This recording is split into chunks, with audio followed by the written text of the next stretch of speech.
Welcome to the Dr. Pat Show. Talk radio to thrive by. Powerful, inspiring, and coming to you live, bringing you stories of people like you and me, busting through and living life full out. Get ready to dare to wonder what your life would be like if you knew you could not fail.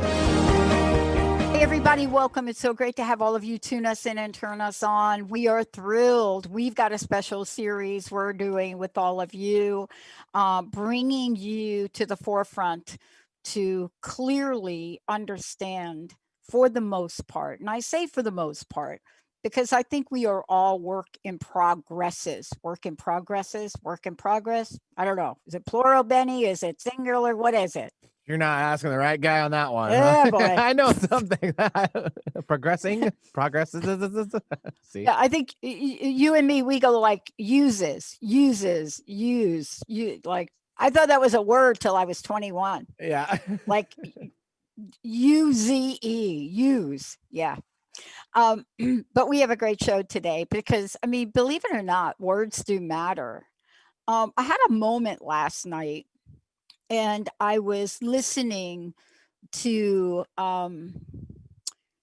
a speech last night, and I was listening to the words of the speech because, you know, the business that I'm in, my words have always been difficult. I stuttered when I was a kid. In order to say I love you, it was extremely difficult. I don't know if I ever got the love word out. Just so many different things that I think about that sometimes I think we could take for granted. But when I think about that, what comes up for me, and this is what caught my heart last night in listening to this speech, was as this woman was accepting a role in her life, she began by talking about family. And she talked about her mom. And then you could just hear the dialogue, her stepchildren. This was the most beautiful expression of love that I have seen, except for reality TV. But wait a minute, that's not love, is it? Reality TV, Benny? I'm not sure. But it's not one of those things. Like when I watched this and I listened to this last night, you know, I was struck by what it must be like, having come from a split family myself, bringing my mom's kids in, my dad's kids in, what the struggles were. So today, Sabina Rademacher is joining me here today because Sabina and I have been talking about this for a number of times and getting ready for this series, because you're going to hear a lot from Sabina. But this is someone who has dedicated her life to helping people understand love and relationships. She's a love and relationship coach. She's passionate about it. She focuses on all aspects of love. That's why we're talking about full circle today. She understands the ups, the downs, the sideways, the breakups, the makeups, all of that. And today you're going to hear about her journey. Because when somebody steps forward in the way that she has stepped forward and looks at something as so elusive sometimes as love, you have to really wonder how passionate, purposeful, and how absolutely amazing the lessons may have been for her. So today, how to stop struggling with love, but how to understand what full circle love is all about. And how do you look at the steps and then stop struggling? Boy, if there's one thing we know of COVID-19, it has put us, people of all relationship levels, married, single, living together, not living together, put everybody together, and is really calling for people to understand what full circle love is about. Sabina, it's great to have you here. Oh, thank you so much, Dr. Pat. I'm absolutely delighted and very honored to be here with you. What a beautiful invitation. Thank you. And a beautiful introduction. And it's so timely. I was listening to the speech last night, the acceptance speech of Kamala Harris, and I watch things like this. It doesn't matter what party it is, right? I watch things like this, and I watch this all over the world. One of the most stunning speeches I ever heard was Angela Merkel in Germany in a language that I couldn't understand because you could feel it. But this is about relationships, and this is about what happens to us when the juice runs out. Well, we think the juice runs out. So tell us about this meaning of looking at the struggle with love. And I don't know, is that something you're familiar with? I could tell you I am, but you teach it, so you must be very familiar with it.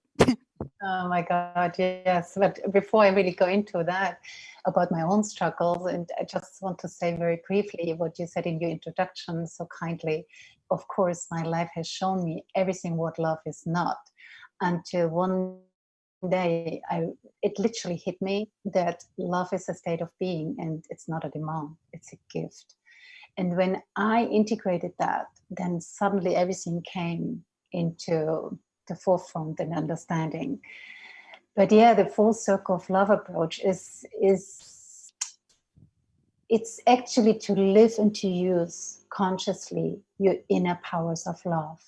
And they're all based on presence for self-love, for sacred relationships or conscious relating, because relationship, it's not only romantic, it's all kinds of relationships. And then of course, intimacy, plus, like you said, split ups, how can we also consciously split up? So you asked me why we struggle so much. And well, for me, there's two reasons. First of all, there is the emptiness inside, the personal emptiness inside. That's the main reason. I come back to this in a moment. And the second reason is, of course, the constant sabotaging. Yeah, and one thing goes into the other. So the being empty inside comes from indoctrination from our education. And other things which I would like to speak about if you're interested to hear. Yeah. But the indoctrination is most of the one we start all off. So I believe that we come to this beautiful earth as being babies of love. We are love. We don't know anything else. Everything comes to us later, and it comes to us through our caretakers. Because as you know, as soon as mom or dad says to you, "Don't do this, bad girl," Yeah. the love is threatening. So you're worried about that you're losing that love. So we, from very early stages, we learn how to behave, of course, to get love. And that's all depending on the culture we have been dropped in, of course, because it's all, we learn how love looks like in a different culture, in a different background, and different behaviors, different communication, different understandings. So we learn that. And then maybe later on we hit another country and say, that's different here. But it's a different subject we can talk about another moment. But definitely just the understanding of, gosh, I have to contain some of me is not accepted. Already makes something in our inner self-belief we are not worthy enough. And that non-worthiness plays out unconsciously, non-stop in how we walk around. That's why I'm saying being empty. Most of the time I say to my clients, we're walking around like with empty shopping charts and see what we get. So we manipulate a lot. And that's another one, how we use, the manipulation. We put a lot of demands and expectations out to other people. We kind of say, okay, you're the one who makes me happy. You are the responsibility. And I love Byron Katie's words about this. You know, it's not your job to like me, it's mine. So I have to take full responsibility. I like that word so much in English. Ability to respond. So I have my responsibility, how I feel myself of not being empty. And there's a long story behind how we not doing this in this timing, because you mentioned about COVID as well. When COVID started, I felt like happy. I felt like, wow, finally we have time and space, which is the title actually of my workshop, Making Time and Space for Love. And I have been giving this workshop for the last 3 years.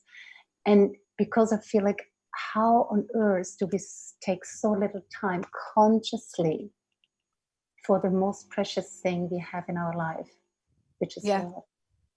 I'll tell you what, it is, for me, I had 1 or 2 role models along the way, but I didn't understand what they were doing at the time because I just didn't understand anything about what you were just talking about. But I do want to talk about one thing. Some people ask the question, Sabina, how is it you could be lonely? So this is the thing, right? I've been asked this question in previous relationship. You know, we don't understand how you could be lonely. I mean, you're the perfect couple. You're a role model couple. And then I just thought to myself, wow, we put on a really good facade, right? Look, on the public, we look really good. And I don't think that we were any different than most people. And so a friend of mine said something to me a long time ago and said, you know, this is how you know that you're only looking at the tip of the iceberg when you see the friction in relationships, not just couples, but friction at work, right? Because a lot of times we think, Sabina, yesterday everything was great. Oh, I'm so surprised. Today it's not. But that's because we couldn't make time and space for it. And so I wonder why that is so difficult for people, right? You do a workshop, make time and space for love, Yes. conscious creating, conscious relating, Mm. but we don't do it. What does that have to do with self love? Is self love at the cornerstone of this, or is it that we just don't know how, or all of that? Oh my Probably God. all of it, right? All of that, all of that. How do you answer that in 5 minutes? Okay. So I believe also we have created a society where we have just been living in 24/7, 365. I mean, look at all these wonderful gadgets, and don't get me wrong, Dr. Pat, I love my gadgets too. But we became kind of a slave to the gadgets. So we kind of really feel like we can, first of all, nonstop be invaded for everything what comes to us, not only via one channel. You know, in the good old days, probably only you and me, and maybe some listeners may remember when you would have the old telephone on a hook in the house, and if you would leave, nobody could invade you. You know, you're gone. But nowadays, Right. yeah, you remember, right? I remember, you remember. So, but nowadays it's just impossible. We have everything in this little beautiful gadget, and it's not only one channel. It's not only the call or the email. No, it's, you know, it's endless. I don't even start naming them. So what happens when our attention is nonstop outwards oriented, because we're of course nonstop busy? Just look around. I mean, people are nonstop looking at this gadget or the laptop. You know, just look around if they're sitting in restaurants, even if they're couples, they're sitting in restaurants and looking at their gadgets instead of having a conversation. They're in bus. I mean, we even go to the toilet with it. I mean, excuse me. You know, it's an obsession. We feel like we have to nonstop answer and put ourselves out there. But what happens if we non-stop do is, which is attention giving away? When is the attention coming back? How do we feel ourselves again? Because actually we end up every single day totally empty and drained on attention.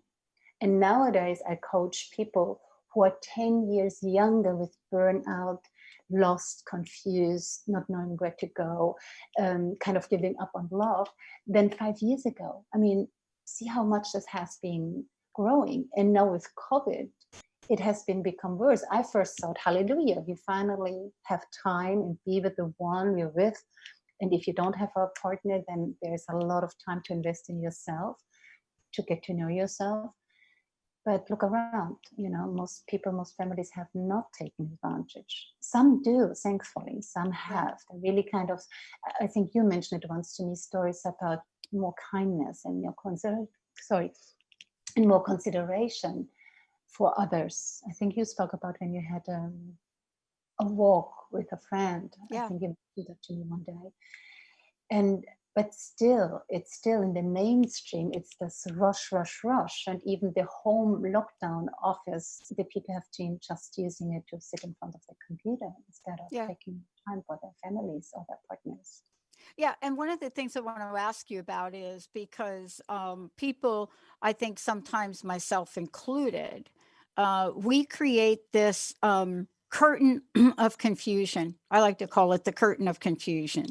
And so let me just give you a specific example about what I mean by the curtain of confusion, because I think the curtain of confusion leads to why we do struggle so much. And I want to talk to you about that now. COVID-19 has done something, right? And I'm not going to say what it is because it's different. But underneath this, before COVID-19, right, there had to be this thing that was there before. It just wasn't obvious. Okay. And I want to ask you about this struggle in relationship.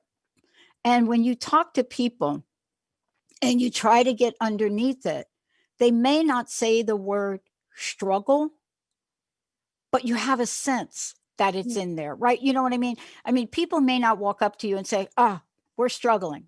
But then again, if they're working with you, they probably do say that, Sabina, right? Some do. Right. But let's talk about what happens.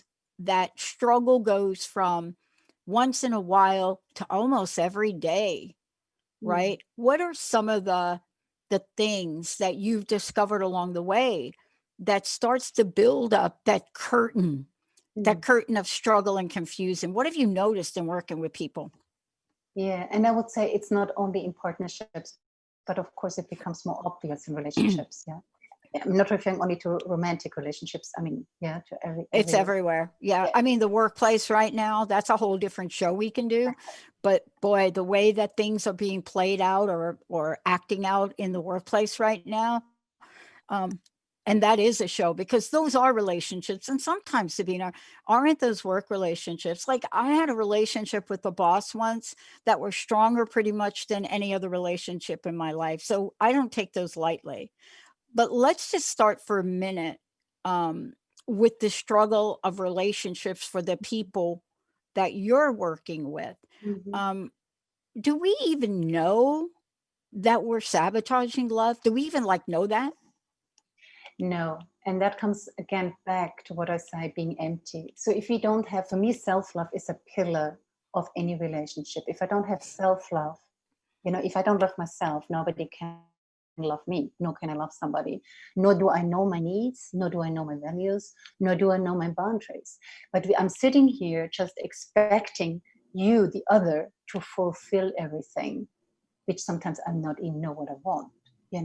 So in the first place of relationships, it's sometimes quite rosy, and then suddenly the unconscious needs, that neediness for attention and the demands drop in.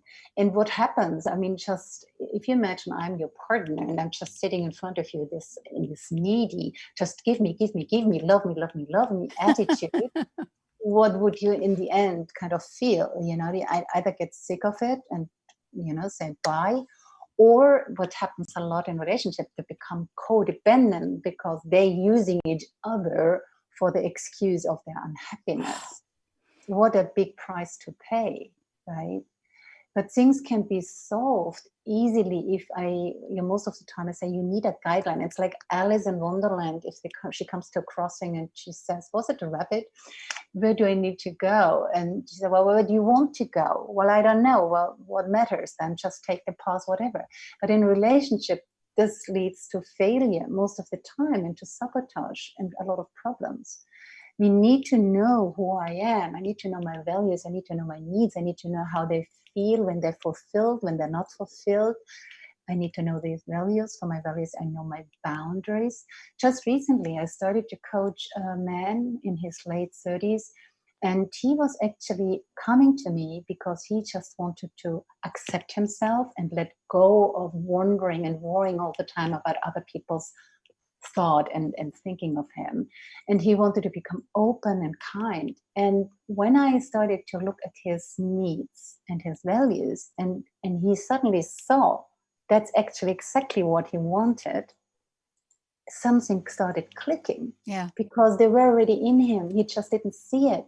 He was just projecting it outside, that somebody else does it for him instead of taking responsibility again. That's actually his values, his needs.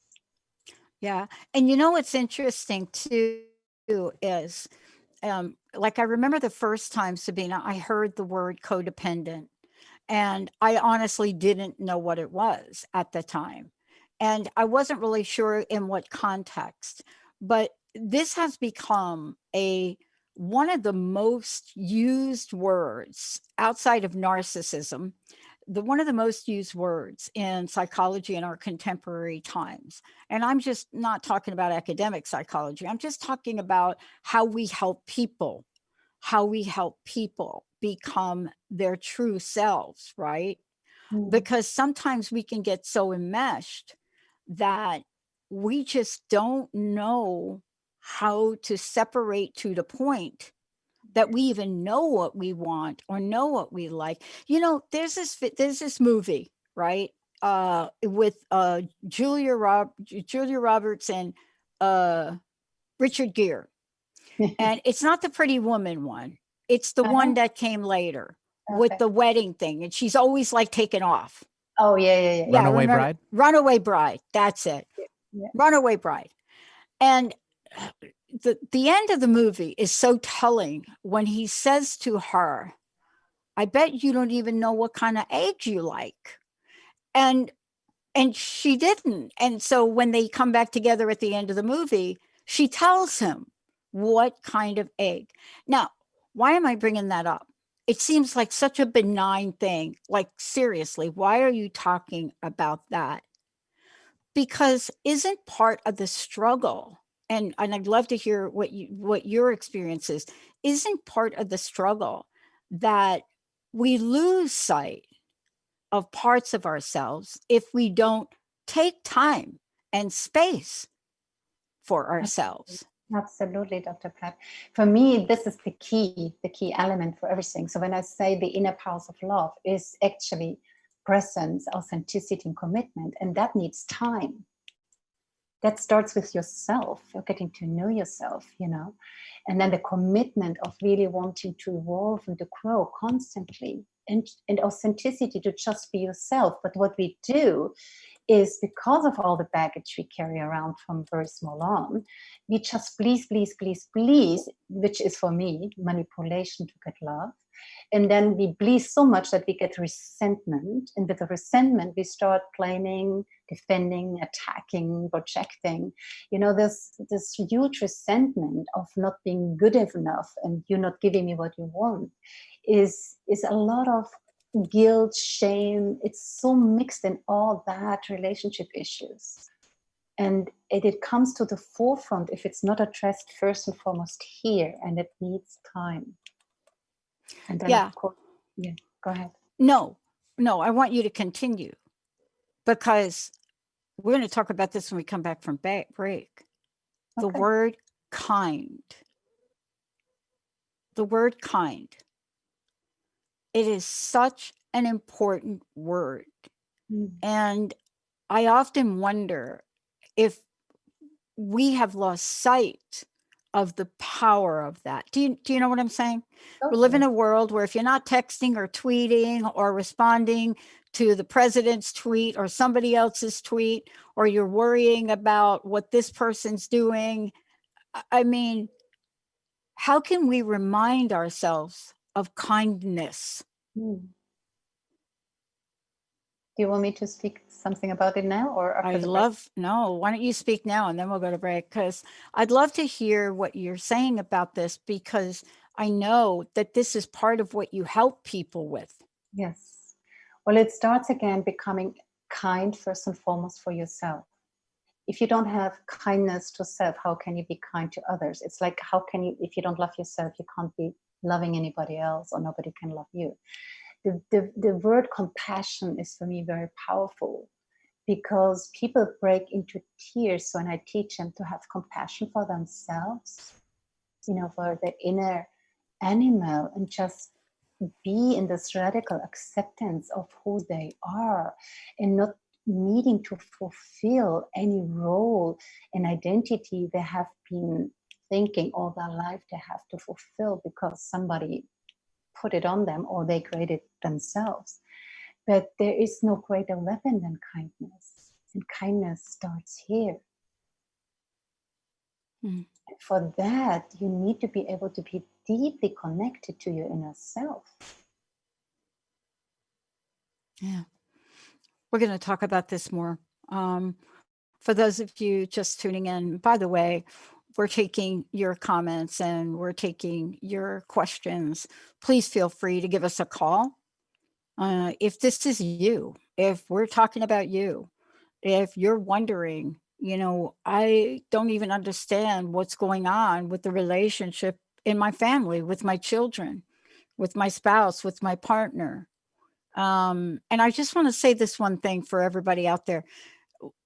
This is not just for married people. This is for people who are in loving relationships today, but it's also for people in relationships.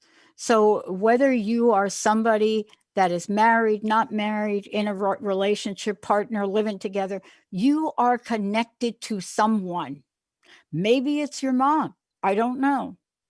But if you feel like the tensions have gotten close to a boiling point, you want to talk to Sabina about full circle love. You want to get to that place where we're all reminded that we can express ourselves in kind and loving ways.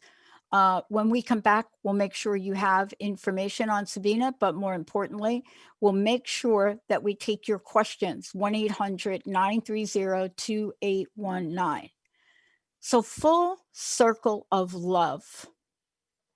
What happens when maybe a slice of that circle seems like it's missing? What happens then? Another slice is yanked out from the circle. We'll be right back, everybody. Short break.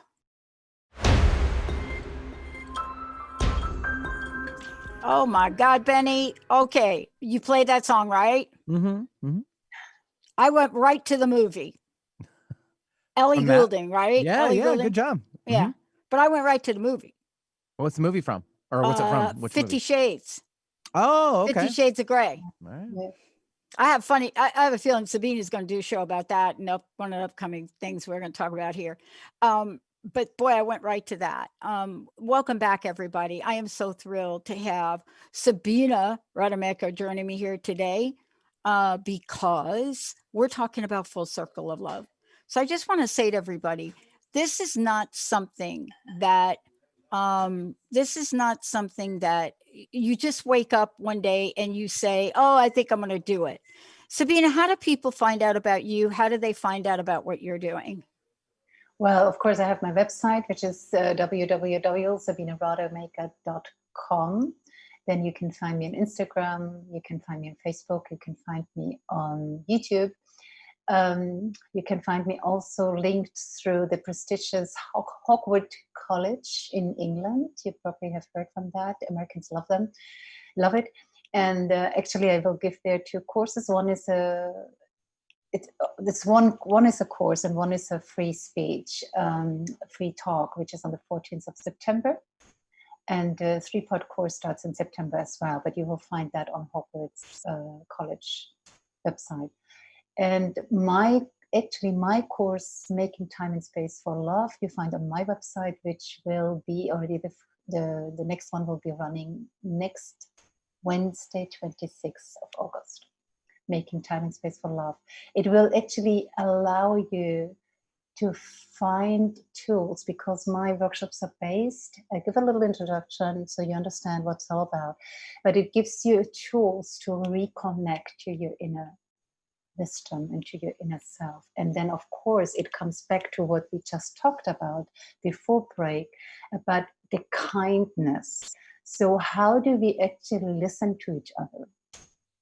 You know, and that's a very important part in how we have relationships, because most of the time we listen and speak unconscious. Yeah, the listening part is the most important part, because it really requires us to be present till the very end of a phrase of somebody talking. And I was coaching, because I'm coming from the international business development side, and I was coaching CEOs. They have gotten used to their mid phrase, and then they jumped in to answer what they know about, this. But we all have that. We're all guilty of this, of course. Yeah, we kind of want to jump in to finish the sentence, either with our own reply already, or because we have an advice to give, or whatever comes up. But there's also, I call them the other kind of listeners, which are the ones, one of them is the non there, no presence. And you know them, we all feel you're talking to somebody and there's nobody home. Have you ever experienced that? Yeah. And I always ask people, why don't you stop them? Why don't you say, hello, nobody there? And it's totally legitimate that you don't have capacity. And that's what needs to happen in relationships, that we say, listen, it's totally legitimate that you don't have capacity to listen to me right now when you come home from work, from a strong day, and maybe you just don't want to. But isn't it just being honest and authentic, saying, listen, right now, I can't give you any attention anymore. I'm burned out. And it would be nice to hear, but I will be for you there, maybe. And then you set a time and a date. Yeah. And, ever since you told me that, I've been really watching it, and I am realizing it. And, there are 2 aspects to this for me. When somebody asks me something that I have to really think about, like I don't have like an answer at the top of my head, let's say, I will tend to kind of almost like it's like I'm disconnecting. And I think I do just for a short minute, but I'll almost do one of these, right? Right. And it may take me like a good 90 seconds, right? And I was on a call the other day. I was on a call, and I didn't have an answer immediately. And so I was thinking about it, and I said to somebody, I said, okay, so this is me thinking, processing. I'm not ignoring you, right? I said, this is just me. And the person kind of gently said, yeah, we could see the smoke coming out of your head. And so those are the kinds of things that if people don't know you, you might have to stop and explain. But there are many times, and maybe at work you can't say to a boss, you know what, Tom, Mary, Joe, I don't have the bandwidth right now for that level of I actually said it to Linda the other day. We were sitting here and Linda was talking to me about something very detailed. Linda is the queen of detail. There is not much that gets by Linda. There is just not much. And she was talking to me about something so detailed as I was in the middle of trying to design a brand. So my head is up here, but the question was down here. And I felt, I said, you know, I don't have the bandwidth right now to get in the weeds down there. To be honest with you, I rarely have the bandwidth to get at that level. You know, it is my weakness. I do not have that kind of ability to get down at the detail and the brilliance that Linda does. But if we don't explain that to people, then we blow them off. Yes. But I want to get back to something else you said, because I want to talk about it because you teach it. This interrupting in the sentence thing. I think since I started to work with you, I started to become more aware of that. And I actually said to somebody today, I said, are you okay? And they said, yeah. And I said, you seem a little bit stressed, maybe impatient. And I had to explain that without being mean and say, because you notice I had to explain something 3 times because I was interrupted the first time because it wasn't what I was talking the second time and the third time. And all of a sudden, that's become a little thing for me. And I wonder what part of me feels very wounded about the interrupting thing. Interesting. Well, thanks to you, I've become more aware of that. But I just think so many people are moving so fast. Yes. I don't know that we realize how we're harming other people. Could you talk to that a minute? Because we are talking about empowerment. We are talking about boundaries. We are talking about listening and being in the present moment. But one of the things you shared, it is one of the hardest things to do, to say to somebody without them literally taking your head off, like next, that you may not have the bandwidth for it. You know, give me 10 minutes. Let me take my shoes off, because women wearing high heels, it's it's hard. It's like torture. But how important have you found this to be now in today's world? Well, it is unfortunately not used yet widely. And it's such a pity, because again, presence is the most beautiful thing we can give somebody, because present is giving attention to somebody. Yeah. So I'm really waiting and I'm fully present until you finish the sentence. I'm not off thinking of something else, or what I should answer, or what I could tell you, or giving you advice, or blah, blah, blah. I'm really waiting for something to open until you're finished. Yeah, that's a gift. But this gift can only grow in me if I have that presence for myself. I can't give presence if I'm empty, if I'm leaking attention, if I'm needy for attention. So for me, and that is my full belief, and my work is based on that, that when we are so attention seeking, of course we nonstop interrupt other people, and of course we're trying to get the word back, because then I can speak and can show myself, you know, and this is all linked to the attention neediness. But if you come back to let's say the personal relationships, if I'm not able to say, listen, just give me a moment, then there's something unbalanced, either in yourself, mostly comes from self, but of course also in the relationship, because what is the trust and vulnerability aspect here in the relationship? Yeah. And if it's within the workplace, what I have been learning in England when I was living there 12 years, I was impressed how many CEOs, managers actually took some time to close their eyes and just settle them in a meeting room, in the ground, and to breathe themselves. First to breathe in the ground, and then they opened the meeting room. And it was a completely different setting as the one you're rushing in, you know, everybody's already there, notebooks, and then people starting talking. But I would just encourage, and of course, the younger you are, you may be more worried about losing your head when you say to your boss, listen, I don't have attention span right now.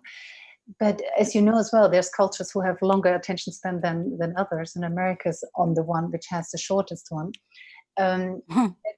we can use some other words to actually make ourselves understood. So maybe it's, depend on the situation, that maybe it's wording like, I will take notes of this all, but please excuse me if I come back tomorrow and just make sure that I have understood everything.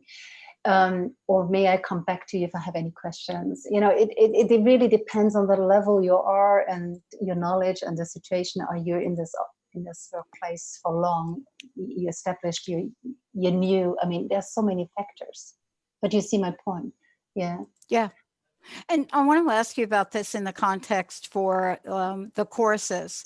And I want to make sure everybody knows that first of all, they can participate in these courses. And I want to just ask you, but making time and space for love. Now, that is a course you're offering on August 26th, right? And Yes. so this is going to address what we're talking about in more detail, but also enable people to really learn some tools. Yeah. And I think this is so key now. These are the tools so that we can get to the place to make time and space for love. Yes. This is a new level of awareness for us that is being, I think, accentuated by COVID-19, right?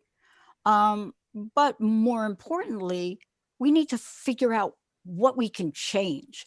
Aren't these courses that you're offering, aren't they also to help people change things? Of course, that's my wish. My wish of making time and space is really inviting people to become more conscious that we all want love. Yeah, we all want to belong. But instead of being nonstop the seeker outwards, or because sometimes people come to me, they have closed their heart. They want love, but they closed their heart completely because they have been hurt. And now it's like being afraid, but I still have the wish, but I don't want to go there.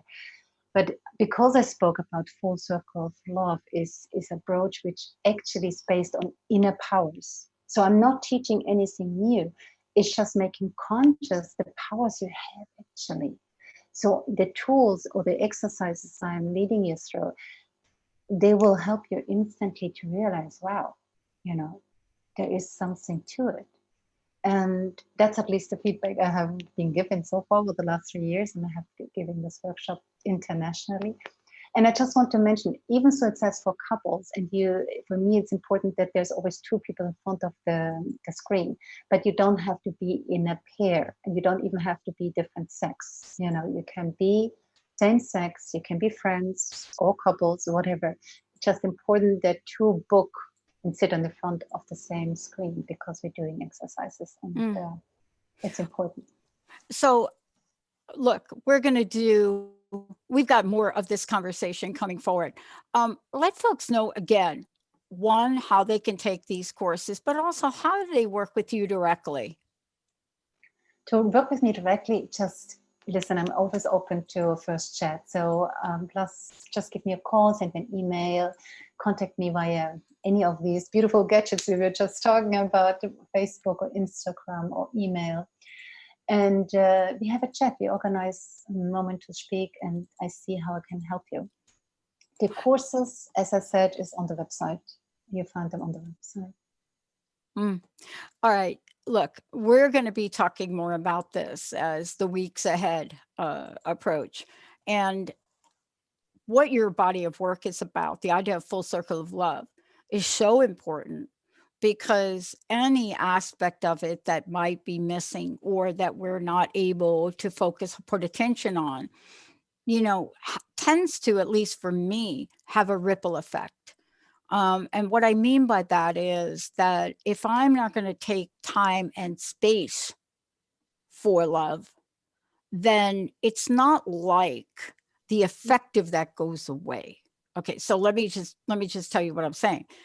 I don't think we realize like there's a cumulative effect on a relationship, even though it may seem to you, oh, I'm just today.